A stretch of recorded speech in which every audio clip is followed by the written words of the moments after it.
చెప్పేది విను. గొడవ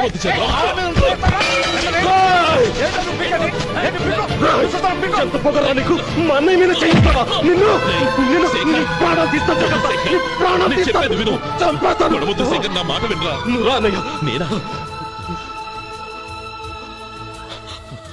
డియర్ స్టూడెంట్స్, నేనేదో గొప్పగా సాధించానని నన్ను అందరూ ప్రశంసించారు. ఈ ప్రశంసలన్నిటికీ కారణం నేను కాదు, ఈయన మా అన్నయ్య. మా అన్నయ్య కనుక నన్ను కష్టపడి చదివించుండకపోతే నేను ఈ పాటికి ఏ పల్లెటూళ్ళలో గేదెలు కాసుకుంటూ ఉండేవాడిని.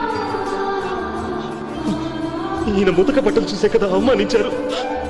ఈ రోజు నేను ఈ స్థితిలో ఉన్నానంటే కారణం ఈ ముతక బట్టలే. నేను తెల్ల కొట్టు వేసుకుని డాక్టర్ని కావాలని ఈయన కాడి కట్టి దుక్కి దున్ని తన జీవితాన్నంతా బురదలో కడిపాను.